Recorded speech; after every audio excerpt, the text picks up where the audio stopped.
आवाज की तरफ से एक बार फिर मैं भोलानाथ मिश्रा कैमरामैन पंकज रावत के साथ आपके सामने फिर मैं प्रस्तुत हूँ।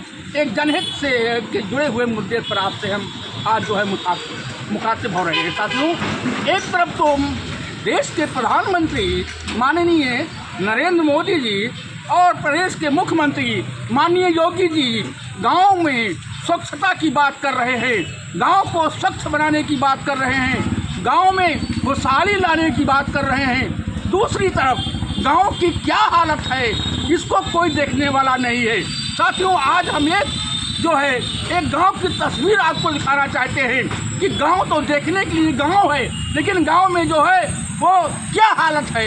चलने लायक रास्ता नहीं है, जल भराव है, कीचड़ है, गाँव वालों का जीना दुभर है। हम आपसे बात कर रहे हैं विकास खंड बनी कोंडर, तहसील राम सरायघाट, जिला बाराबंकी के अंतर्गत एक गांव है जो कि बनी कोंडर की सीमा पर पड़ता है। गांव का नाम है टांडा, और टांडा गांव के एक पुरवा पड़ता है ऊंचे का पुरवा। नाम तो है ऊंचे का पुरवा, लेकिन काम है नीचे वाला। पूरा गांव अभी आप देखेंगे कि क्या हालत है। पूरे गांव में गंदगी का अंबार है, सारी गलियों में सड़कों पर जो है कीचड़ है, पानी भरा हुआ है। लोगों को आने जाने में दिक्कत होती है, बच्चे गिर जाते हैं, लोग गिर जाते हैं, चूक जाते हैं तो हाथ पैर टूट जाता है। हम जो है टांडा की बात करते हैं, टांडा के अंतर्गत ग्राम ऊंचे पुरवा की बात करते हैं। ऊंचे पुरवा की हालत ये है कि ये बिना माँ बाप के बच्चे जैसा हो गया है, कोई इसका फुर्सा हाल नहीं है। गांव में इतनी गंदगी है, उसके बावजूद भी सभी मौन हैं। चाहे प्रधान जी हों, चाहे सेक्रेटरी साहब हों, चाहे बीडीओ साहब हों, चाहे अल्लाह मियाँ हो, कोई भी देखने वाला नहीं है। स्थिति तो यहाँ तक पहुँच गई है कि गांव वालों को जो है गांव की गंदगी को लेकर के भारतीय किसान यूनियन और उनके सहयोगियों का साथ लेना पड़ रहा है। आज यहाँ पर जो है किसान यूनियन के लोग इन्हीं समस्याओं को लेकर के जो है धरना दे रहे हैं। आज स्थिति आ गई है कि प्रधानमंत्री और मुख्यमंत्री महोदय की स्वच्छता अभियान को गांव में लागू करने के लिए इन लोगों को जो है वो धरना देना पड़ रहा है। हमारे बीच में किसान यूनियन के जिला अध्यक्ष भाई मायाराम वर्मा जी मौजूद हैं। हम इनसे बात करते हैं ऊंचे के पुरवा के बारे में। भाई मायाराम जी नमस्कार। नमस्कार सर। आप तो जिला अध्यक्ष हैं किसान यूनियन के। जी। आज काहे लिए धरना प्रदर्शन कर रहे हो भैया? धरना प्रदर्शन हमारे कुछ कार्यकर्ता वहाँ पर हैं, वहाँ पर इतनी गंदगी है, हमने जाकर के देखा। उससे पहले गांव के निर्मल शुक्ला और काफ़ी कार्यकर्ता हैं, वो श्री राम सेवा समिति से भी जुड़े हैं और किसान यूनियन से भी। उन लोगों ने धरना प्रदर्शन कल शुरू कर दिया। इतनी बरसात हुई, इतनी ही बरसात में वहाँ पर रास्तों में इतना कीचड़ हो गया, इतना जल भर गया है कि निकलने लायक नहीं है। उसके बाद जब उन्होंने धरना शुरू किया तो हम लोग शाम को पहुँचे, वहाँ पर मौके की जायज़ा लिया, देखा, और जब देखने के बाद वहाँ पर अधिकारियों से बात हुई तो धरना चालू है। आज भी धरना चालू है।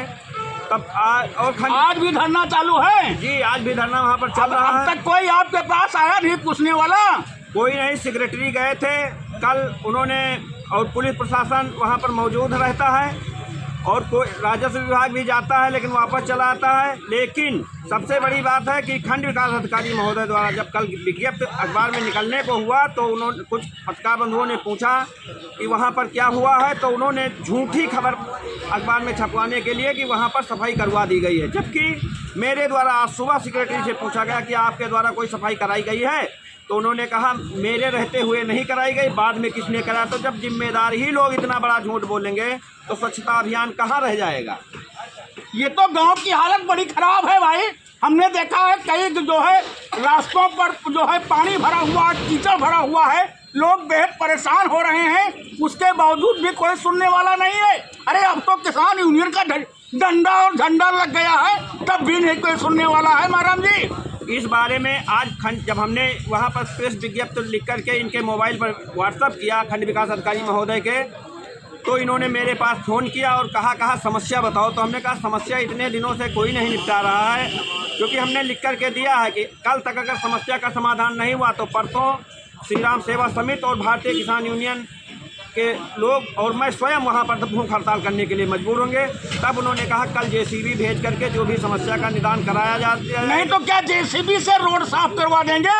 अब कहते हैं नाली बनवा देंगे, उसके बाद उसकी सफाई अब करवाएंगे। तक सो रहे थे क्या, नाली नहीं बनवाया? अब यही तो बात नहीं समझ में आती है कि जब तक कोई धरना न करो तब तक प्रशासन के कानों में जू नहीं रेंगती है और कोई भी कार्य करने को तैयार नहीं। बहुत बहुत धन्यवाद, बहुत बहुत धन्यवाद, धन्यवाद महाराम जी। अब हम आपको चल रहे हैं ऊंची की पूर्वा की गलियों का जो है नज़ारा दिखा रहे हैं कि ऊंचे पूर्वा के गांव में गलियों का, रास्तों का क्या आलम है। हम चल रहे हैं, आपको दिखा रहे हैं कि क्या आलम है।